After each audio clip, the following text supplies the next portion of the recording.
So hey guys, good morning, welcome back to the channel.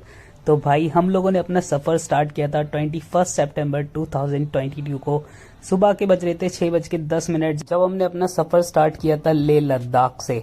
और भाई हमें बिल्कुल भी उम्मीद नहीं थी कि हम लोगों को आज देखने के लिए मिलने वाला है ताबड़तोड़ स्नोफॉल, क्योंकि मौसम एकदम साफ था, किसी तरह की कोई दिक्कत नहीं थी। लेह लद्दाख एकदम सूखा पड़ा हुआ था, लेकिन हम जैसे ही लेह लद्दाख से थोड़ा आगे बढ़े पैंगोंग के रास्ते पे, जैसे ही हमने मतलब ऑलमोस्ट 15 किलोमीटर लेह सिटी से आगे बढ़े थे, वैसे ही थोड़ी थोड़ी बारिश होनी स्टार्ट हो गई। फिर हम ऊपर की ओर बढ़ते गए तो वहां पे आप देख पा रहे होगे थोड़ी थोड़ी सी ड्रिजलिंग हो रही थी, और हमें लगा कि यार ठीक है, छोटा छोटा सा है। देन ये कन्वर्ट होती गई स्नोफ्लेक्स में, और स्नोफ्लेक्स हुए तब भी हमें ठीक लगा। हमने कहा ठीक है, हो सकता है आगे जाके रुक जाएगी। और पूरा जो वैली था वो पूरा कवर हो गया पूरा धुंध से और बादलों से, लेकिन स्टिल यहाँ पे गाड़ियां चल रही थी आर्मी की, और उसके अलावा जीप चल रही थी। तो हमें लगा कि यार कुछ ना कुछ तो सपोर्ट है ही, तो आगे बढ़ते रहो। और हम अपने होटल से निकले थे पूरे माइंडसेट से कि आज हमें दिन में पैंगोंग लेक जाना है और हमें शाम तक वापस आना है। तो दिमाग में दूर दूर तक नहीं था कि आज हमें कुछ स्नोफॉल जैसी चीज भी देखने को मिल सकती है। हमें लगा था बारिश हो रही है इस सीजन में, तो यार कहाँ ही बर्फ देखने को मिलती है। लेकिन क्या है कि जब किस्मत में लिखे होते हैं ना पकौड़े, तो मिल ही जाते हैं आपको देखने के लिए। तो कुछ ऐसा ही हुआ। जुबान पे सरस्वती माता बैठी हुई थी, क्योंकि मैं सुबह ही बात कर रहा था कि यार ये ट्रिप पूरी निकल गई, एक स्नोफॉल और देखने को मिल जाता तो भाई वाह, वारे न्यारे हो जाते। ये सब बातें हुई और उसके बाद हम फिर बढ़ते गए। अब थोड़ी सी जर्नी आप म्यूजिक के साथ एंजॉय करो, फिर उसके बाद बताता हूँ आपको आगे की बात।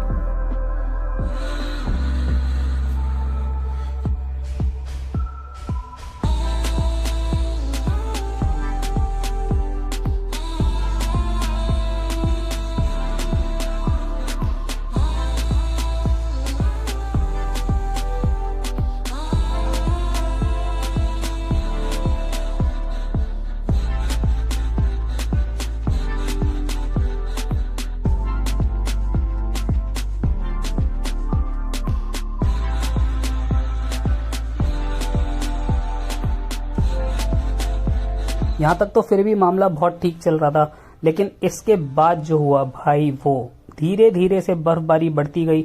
और हमें लगा ठीक है, ट्रैक्शन अभी भी गाड़ी में बना हुआ है, अच्छा खासा हम ग्रिप के साथ चल रहे हैं। और रोड पे कहीं ना कहीं ये जो मिट्टी पड़ी हुई थी और ये मिट्टी के साथ थोड़ी थोड़ी बजरियां थी, जिसकी वजह से हमें ट्रैक्शन अच्छा खासा मिल रहा था। तो हमें लगा कि ठीक है, अभी सेफ है, आराम से चल सकते हैं। हमारे आगे थोड़ा सा ज्यादा आगे एक सेंट्रो भी जा रही थी, वहां पे हमें भी लगा कि ठीक है, अभी तक तो गाड़ी चल रही है। यहाँ पे जाके थोड़ा सा माइंड में डाउट आया कि भाई अब आगे जाना चाहिए या नहीं। फिर थोड़ा आगे बढ़े तो फिर देखा कि यार बीच में पैच कच्चा आया, फिर पक्का आया, मतलब मिट्टी वाला पैच आया, और फिर उसके बाद बर्फ वाला आया। यहाँ पे गाड़ी के आगे धुंध हो गई थी, क्योंकि टेम्परेचर एकदम से गिरने लग गया था और गाड़ी के आगे पूरी धुंध हो गई। फिर मैंने इसका फ्रंट वाला डिफॉगर ऑन किया ताकि ये धुंध हट सके। और इसमें साइड से मुझे दिख रहा था, ऐसा नहीं है कि आप ये कैमरे के ऊपर खाली धुंध जमी हुई है, इस वजह से आप लोगों को उतना क्लियर नहीं दिख पा रहा होगा। लेकिन धीरे धीरे जैसे इस पॉइंट पे पहुंचे तो मैंने कहा भाई अब यहाँ पे आ ही गए हैं तो एक फोटो लेना तो बनता है। तो थोड़े सा ब्लॉग शूट किया और उसके बाद कुछ अच्छी फोटोज ली। ये देखो मस्त मस्त मस्त गोल गोल घूम के स्पीड में रिमिक्स में एकदम फोटो लेके फिर अपन ने गाड़ी स्टार्ट करी और यहाँ से अपनी जर्नी की कंटिन्यू। क्योंकि यहाँ तक भी सारा माहौल ठीक था, गाड़ी आ रही थी जा रही थी एंड ऑल, मजा आ रहा था कुल मिला के। मतलब जो सुहाना मौसम हो गया था ना एकदम, वो next level to next level था। इसके लिए कहीं ना कहीं हम वेट कर रहे थे कि यार ऐसा कुछ देखने के लिए मिले। तो दिल है ना बड़ा अच्छा फील कर रहा था। यहाँ तक कोई दिक्कत नहीं थी, किसी तरह का कोई डर नहीं लग रहा था। और इसी छोटी छोटी स्नोफ्लेक्स के साथ ड्रिजलिंग के साथ है ना, हम लोग पहुंच गए भाई चंगला बाबा पे। चंगला बाबा से जस्ट पहले एक कैफे पड़ता है, वहां तक पहुंचना हमारे लिए बहुत ही आसान था। आप देख पा रहे होगे कि रोड की कंडीशन उतनी ज्यादा वर्स नहीं हुई थी।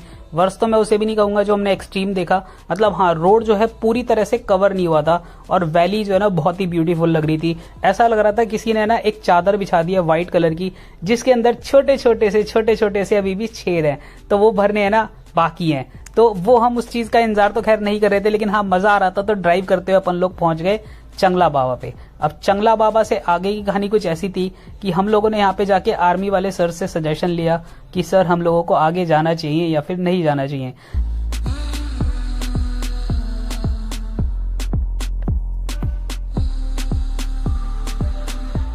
चंगला बाबा के मंदिर से जस्ट 200 मीटर पहले लेफ्ट हैंड पे ये कैफे पड़ता है। तो इस कैफे के पास आए में तो रोड वाइट मिली, फिर ऊपर से ब्लैक हो गई। यहाँ पे आर्मी वाले सर मिले तो हमने उनसे थोड़ी सी बातचीत करी और समझने की कोशिश करी कि आगे जाना सेफ रहेगा या नहीं रहेगा, क्योंकि ये सीजन का फर्स्ट स्नोफॉल था तो कोई भी इस चीज को लेकर श्योर नहीं था कि ये कितनी देर चलेगा और क्या होगा। तो उन्होंने बोला कि ठीक है, आप आराम आराम से जाने की कोशिश कर सकते हो, अगर आपको सेफ लगे तो आप आगे चले जाना, वरना आप रिटर्न आ जाना। यहाँ पे आपको कोई दिक्कत नहीं होगी, एनी टाइम आप यहाँ पे आ सकते हो और वेट कर सकते हो। तो हमारे सामने था चंगला बाबा का मंदिर, वहां पे हम लोगों ने हाथ जोड़े और हम धीरे से हम आगे की ओर अपनी जर्नी को कंटिन्यू करने के लिए बढ़ने लगे। यहाँ पे आया आयुषी के मन में एक डाउट कि एक बार तसल्ली से बात कर ली जाए फिर उसके बाद निकलेंगे। तो इस हिसाब से अपन लोग रुके, यहाँ पे थोड़ी सी बातचीत करी, फोटोज ली और फाइनली डिसाइड हुआ कि हम लोग आगे जा सकते हैं। तो भाई आप में से कुछ लोग पूछ रहे थे कि आप लोगों ने डिसाइड कैसे किया इतनी स्नोफॉल होने के बावजूद कि आप लोग आगे जाने की हिम्मत कर कैसे रहे थे, किस बेसिस पे कर रहे थे। तो भाई यहाँ तक कि रोड कंडीशंस आपने देख ली होंगी और आर्मी वाले सर से भी हमने पूछा था, तो उनके एक्सपीरियंस के हिसाब से हमने डिसाइड किया था कि ठीक है आगे बढ़ते हैं।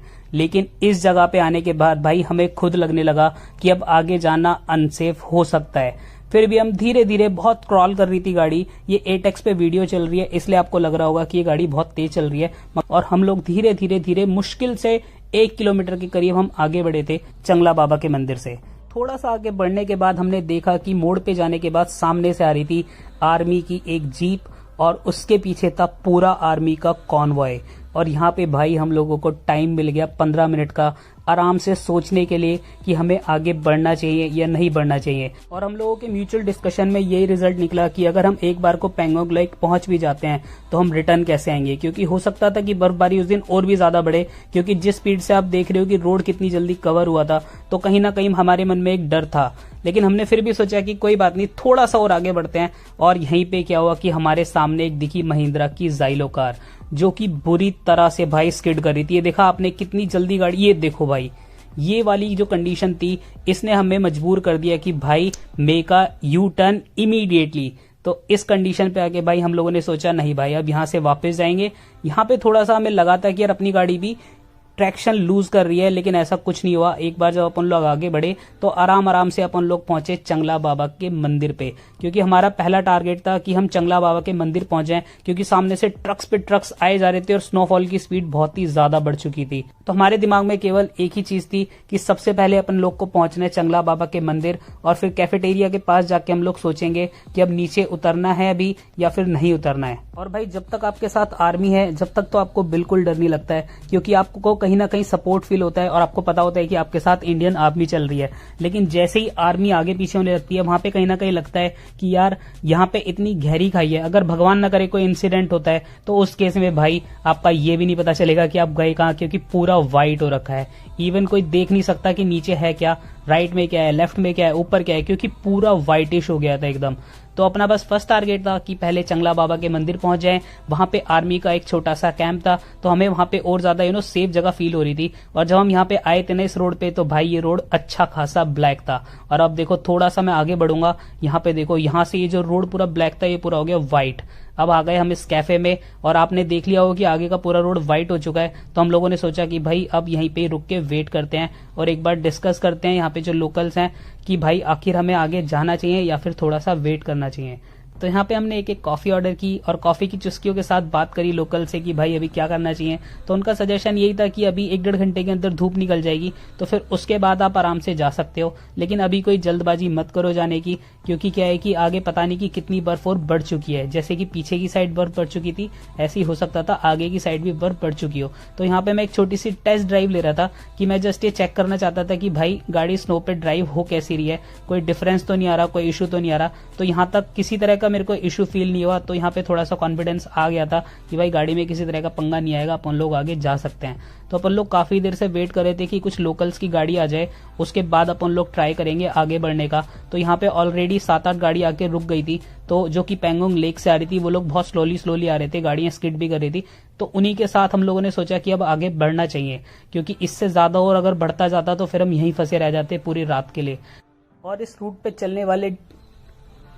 इस रूट पे डेली चलने वाले टूरिस्ट टैक्सी ड्राइवर से बात करने के बाद ही हमने डिसाइड किया था कि अब हम लोगों को वापस चलना चाहिए लेह लद्दाख के लिए, क्योंकि ये सबसे ज्यादा सेफ टाइम था जब हम लोग वापस निकल सकते थे, क्योंकि हमारे आगे पीछे और भी गाड़ियां चल रही थी। तो हम लोगों ने अपनी गाड़ी के टायर की हवा को किया कम, गाड़ी को लगाया फर्स्ट गियर पे और कुछ बेसिक रूल्स फॉलो किए जो कि स्नो ड्राइव में हम लोगों को फॉलो करने चाहिए। तो सबसे पहले हमने टायर की हवा कम कर ली, अराउंड 30-35% के आसपास हमने कम कर ली थी। एक्चुअली कोई मीटर तो नहीं था, लेकिन एक अंदाजे से थोड़ी सी हवा कम कर ली कि हमको थोड़ा ज्यादा ट्रैक्शन मिल सके। और दूसरा हमने इंश्योर किया कि हम कहीं पे भी सडन ब्रेकिंग नहीं कर रहे थे, बहुत ही हाफ ब्रेक यूज कर रहे थे जहां पे हम लोगों को गाड़ी को अगर धीरे करना पड़ रहा था, वरना इंजन ब्रेकिंग की हेल्प से ही हम लोग ड्राइव कर रहे थे। और ये पूरा पैच हमने ऐसे ही कवर किया। अब यहाँ से नीचे जाने में आने में जितना कम टाइम लगा था, जाती बार में उतना ही ज्यादा टाइम लगा, क्योंकि रोड कंडीशन कहीं कहीं पे ठीक थी तो कहीं कहीं पे बहुत ही ज्यादा वर्स हो चुकी थी। और एक पॉइंट तो ऐसा आया जहां पे इनोवा विनोवा कितनी गाड़ियां बुरी तरह से स्किड कर रही थी।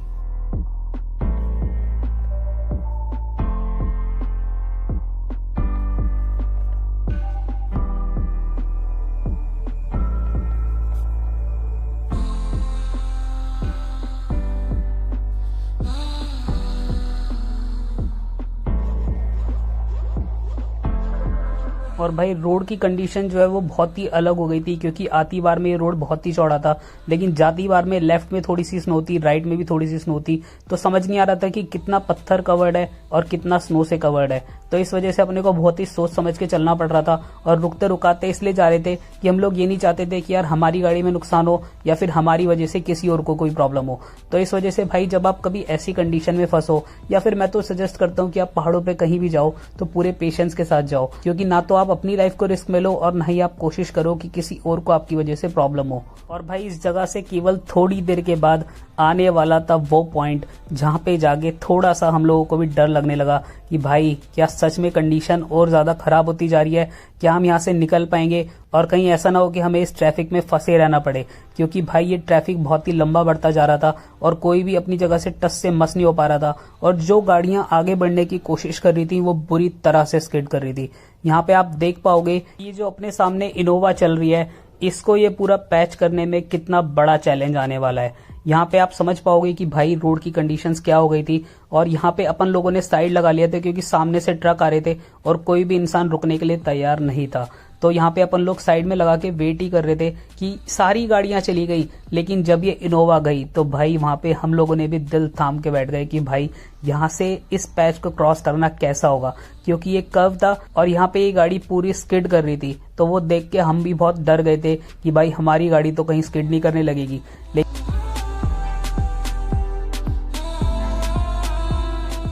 और भाई इस ट्रैफिक के अंदर पूरे आधे घंटे हम लोगों ने वेट किया। मैंने बीच की सारी क्लिप्स हटा दी है क्योंकि उस पे सेम कंडीशन पे गाड़ी खड़ी हुई थी और वाइपर अपनी जगह पे घूमे जा रहा था। भाई यहाँ पे सबसे तगड़ा पैच स्टार्ट होता है जहाँ पे हमारे दिल की धड़कनें भी थम गई थी, क्योंकि भाई यहाँ पे सारी गाड़ियां एक एक करके निकलेंगी और एंड में जब इनोवा जाएगी तो इनोवा बहुत बुरी तरीके से स्किड करने वाली है। तो ये देखो गाड़ी पूरी स्किड करी भाई इस जगह पे। फिर गाड़ी कंट्रोल में आई, थोड़ी सी आगे बढ़ेगी और दोबारा से फिर से बहुत भयंकर तरीके से स्किड करेगी। और भाई ये देखने के बाद हम लोग खुद डाउट में हो गए थे कि भाई हमारी गाड़ी कैसा परफॉर्म करेगी इस टेरेन पे। इस जगह पे हम लोग बन गए थे चूहे और हमने अपनी गाड़ी को बना दिया था भाई कछुआ। और इस जगह पे हमारा कछुआ आके रुक गया था, यानी हमारी गाड़ी बंद हो गई, क्योंकि भाई मैं ओवर एक्सलेट नहीं कर सकता था ना ही कम एक्सलेट कर सकता था। यहाँ पे मैंने 8x पे कर दिया। इस जगह पे आके हल्का सा ट्रैक्शन लूज हुआ था और वो भी खाली मुझे पता चला था, आयुषी ने तो वो चीज फील भी नहीं करी। तो इसके बाद भाई फिर आगे बढ़े और हम यहाँ पे भाई बिल्कुल फंस चुके थे, क्योंकि यहाँ पे बहुत ही भयंकर जाम लगा हुआ था। लेफ्ट वाले राइट में लगा के खड़े थे, राइट वाले लेफ्ट में लगा के खड़े थे।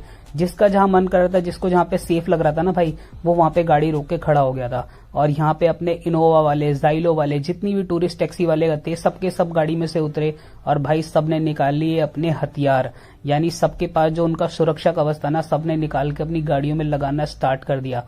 सभी जितने भी लोकल टूरिस्ट टैक्सी वाले इस रूट पे चलते हैं, सबके पास स्नो चेन्स होती है, तो उन सब ने अपनी अपनी स्नो चेन्स निकाली और लगानी स्टार्ट कर दी। भाई यहाँ पे मैं आ गया डाउट में कि भाई मेरे पास तो स्नो चेन भी नहीं है, तो ये लोग तो स्नो चेन लगा रहे हैं। मतलब एक चीज होती है ना माइंड में कि भाई इनके पास तो है, मेरे पास तो नहीं है, तो मतलब इनको एक्स्ट्रा एडवांटेज मिलेगा, क्या सिचुएशन इतनी खराब होने वाली है। तो ये सब चीजें माइंड में बहुत तेजी के साथ चल रही थी और ये लोग अपना प्यार से स्नो चेन लगा रहे थे। तो मैंने क्या किया कि एक पीछे वाले भैया से जाके पूछा कि भैया आपके पास स्नो चेन है? तो उन्होंने बोला भाई स्नो चेन तो नहीं है, लेकिन ये है कि अपन लोग आराम आराम से चलेंगे तो डोंट वरी, कोई तरह की दिक्कत नहीं होगी, आप आराम आराम से चलो। बस ये है कि जोश में होश मत खो बैठना, मतलब ओवर एक्सलेट मत करना और कहीं पे सडन ब्रेकिंग मत करना, क्योंकि वो तो यार कहीं पे भी है ना रिस्की हो सकता है। गाड़ियां ऑलरेडी आगे जा चुकी थी, तो यहाँ पे धीरे धीरे है ना जो बर्फ है वो आइस भी बननी स्टार्ट हो चुकी थी। और भाई हम लोग यहाँ पे हजारों चीजें सोच रहे थे, वहीं यहाँ पे टूरिस्ट जो थे वो लोग एंजॉय कर रहे थे, क्योंकि भाई वो लोग तो बैठते हैं पीछे वाली सीट पे, उन लोगों को कंडीशन सिचुएशन की चीज से कोई लेना देना नहीं होता। वो लोग खेलते हैं गोला गोला, बर्फ का गोला बना, तू मेरे पे मार मैं तेरे पे मारू। तो भाई कहानी यही चल रही थी। और आके जो है ना आप देखोगे कि सारी की सारी पब्लिक निकल के आने लगी और सब है ना गोला गोला खेलने लग गए। और भाई मैं भी उतरा यहाँ पे, मैंने देखा कि क्या कंडीशन है। फिर उसके बाद जैसे ही अपनी गाड़ियां आगे बढ़ी तो अपन लोग धीरे धीरे आगे बढ़ने लगे।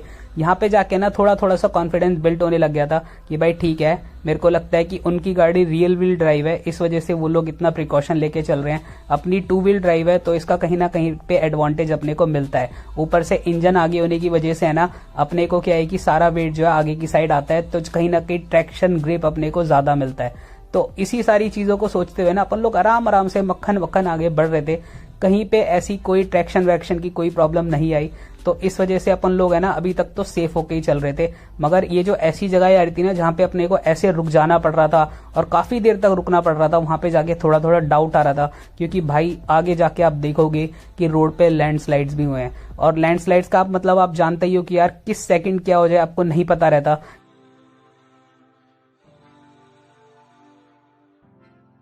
कब अचानक से आपके सामने आ जाएगा ये चीज आप कभी अज्यूम नहीं कर सकते। तो ऐसी जगह पे जहाँ पे बारिश हो रही हो या कुछ हो रहा हो, वहां पे आपको रुकना एक जगह पे बहुत ही ज्यादा रिस्की हो जाता है। और वो सिचुएशन है ना यार, मतलब मैं एक्सप्लेन नहीं कर सकता, लेकिन कहीं ना कहीं खुशी भी थी कि यार स्नोफॉल में घूम रहे हैं, और कहीं ना कहीं लगी भी पड़ी थी, मतलब अंदर अंदर है ना एक डर भी लग रहा था और खुशी भी थी। तो इस वजह से ना बड़ा मिक्स्ड सा इमोशन था कि भाई हंसे या फिर डरे। लेकिन आप लोगों को पता होगा कि डर के आगे क्या मिलता है, तो भाई डर के आगे होती है जीत।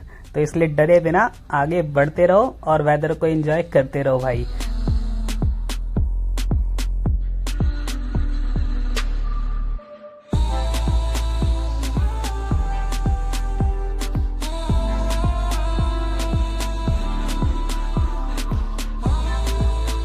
और भाई ये आ गया वही वाला पॉइंट जहाँ पे अपन लोगों ने आती बार में फर्स्ट टाइम में रुक के थोड़ा सा ब्लॉग किया था और कुछ फोटो शूट की थी।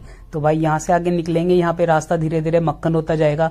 बीच में एक कच्चा पैच आता है, लेकिन उस कच्चे पैच में ना आपको ज्यादा दिक्कत लेने की जरूरत नहीं है, क्योंकि वहां पे कुल मिला के ना नीचे बजरियां पड़ी हुई थी, तो उससे आपको अच्छा खासा ट्रैक्शन मिल जाता है। ये वैगनर वाले भैया रुके थे, ये मेरे से पूछने लग गए कि भाई ऊपर जाना चाहिए नहीं जाना चाहिए। मैंने तो इनको समझाया कि सर मत जाओ, आगे महिंद्रा की गाड़ी हो, इनोवा हो, वो गाड़ियां जो है स्किड कर रही हैं, तो वैगनर लेके जाना it's not a safe decision. मैं आपको यही सजेस्ट करूंगा, आप यहाँ से यू टर्न मार लो। तो मेरे को लगता है कि वो भैया बाद में पीछे वापस आ गए होंगे, मगर मैंने जैसा देखा मेरे को पीछे वाले मिरर में वो नहीं दिखे थे। तो हो सकता है उन्होंने सोचा कि यहाँ तक आ गए हैं तो थोड़ा सा रुक के एंजॉय कर लेते हैं, उसके बाद वापस चलेंगे।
और यहाँ से थोड़ी थोड़ी सी स्नो खत्म होनी स्टार्ट ही हुई थी और अच्छा रोड आना स्टार्ट हुआ। लेकिन भाई चिंता मत करो, अभी आपको और कुछ देखने के लिए मिलेगा। इससे थोड़ी सी अपन लोग आगे बढ़े तो एकदम चिकने वाला रोड आया, मस्त मक्खन। जिसपे अपन लोगों ने अराउंड 15 से 20 मिनट ड्राइव किया और उसके बाद भाई लोगों ने हॉर्न पे हॉर्न बजाने स्टार्ट किए। मतलब जो लोकल्स थे वो लोग तो ओवर कॉन्फिडेंस रहते हैं, तो वो लोग भाई द हॉर्न और द हॉर्न सबको आगे निकलना था। एक एक करके अपन लोगों ने सबको साइड दी, भाई सब जाओ इज्जत से, सब आगे बढ़ो। ऐसे कर करके ये लोग आगे बढ़ते गए और आगे जाके सब हमें एक ही जगह पे खड़े हुए मिले। अब आगे जाके भाई यहाँ पे हुआ बहुत ही तगड़ा लैंडस्लाइड, जिसपे हमें पूरे पौने घंटे रुकना पड़ा और जितने लोग चैंपियन बन के भग भग के आगे आ रहे थे सब यहाँ आके एकदम तसल्ली से रुके और सबने फोटो वोटो खींची, एंजॉय किया बढ़िया से, मजेदार। और भाई थोड़ा सा आगे बढ़े ही थे कि अपने को फिर से 2 जगह पे देखने को मिला लैंडस्लाइड, जहाँ पे क्या था कि भाई किसी किसी जगह पे ऑलरेडी बहुत देर से काम चल रहा था तो वो जल्दी क्लियर हो गया और 1-2 जगह पे अपने को वेट भी करना पड़ा। लेकिन यहाँ से कोई अपना हार्डली 10-12 किलोमीटर क्रॉस करने के बाद अपन लोग पहुंच गए भाई प्लेन पे। और जैसे ही प्लेन पे पहुंचे ना तो मन करा कि एकदम गाड़ी से निकल के चिल्ला दे, ये एकदम वो वाली फील आई। लेकिन कहीं ना दिल कंफ्यूज था कि भाई यहाँ तो आ गए मगर हम पीछे इतने सुंदर नजारों को छोड़ आए। तो भाई आई होप आपको ये छोटी सी स्नो जर्नी पसंद आई होगी। अगर पसंद आई तो वीडियो को लाइक करना, चैनल पे नहीं तो चैनल को सब्सक्राइब करना मत भूलना। मिलते हैं आपसे अपनी नेक्स्ट वीडियो में, till then stay tuned, bye bye.